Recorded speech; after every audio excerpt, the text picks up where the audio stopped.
Why? Hey, what's going on? You know who it is. You know what it is. All right, you guys, peep game.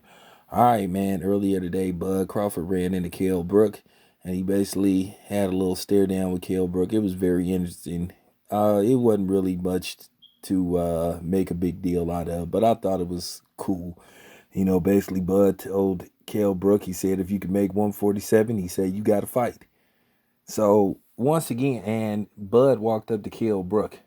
At the end of the day, man, um, whether you like Bud or not, he want the smoke and he want the fights. Like I said before, you got people pushing the narrative, acting like they trying to help Bud. They don't give a rat's ass about Bud. All this come down is Bud not doing an interview with them and all that type of shit. At the end of the day, once again, I ain't about who, promoting fights. Cause like I said, that ain't my job as a media member. That ain't my job as a boxing reporter to sit up there and worry about, what promotional companies should be making fights and who these fighters should be fighting with and all that type of shit.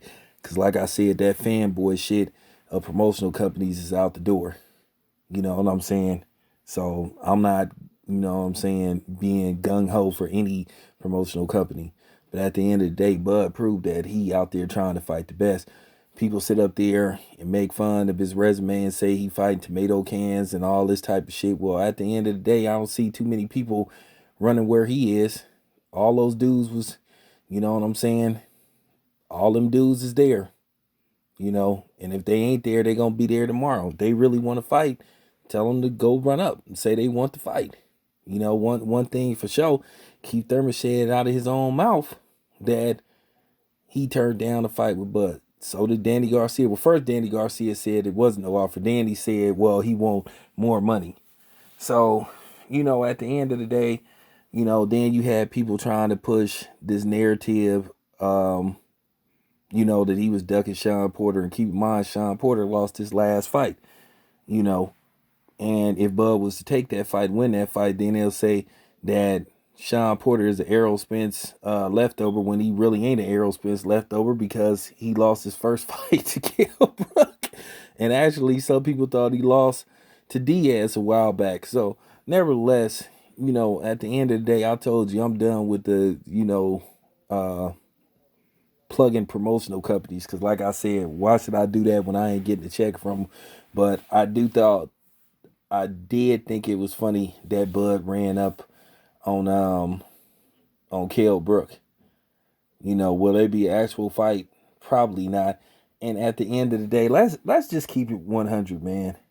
Let's keep it 100. Bud fighting Kell Brook is the same as Canelo fighting Sergey Kovalov, a fight that nobody care about except for the Bud haters who want to put together these bullshit fights for him. If you got a problem with him fighting the Mean Machine, who was an an undefeated fighter, then why you want to fight Kell Brook, who got two fucked up eyes and who ain't looked the same and like, since he ain't really been the same since he fought Triple G. Why would you want to even see that fight? That don't make no kind of sense. And then if Bud whoop his ass, then you gonna be complaining about that. So I'm just keeping it 100. He want the smoke, But I just wanted to put my thoughts in on that video. Let me know what you think. This your boy Town Biz. I'm out.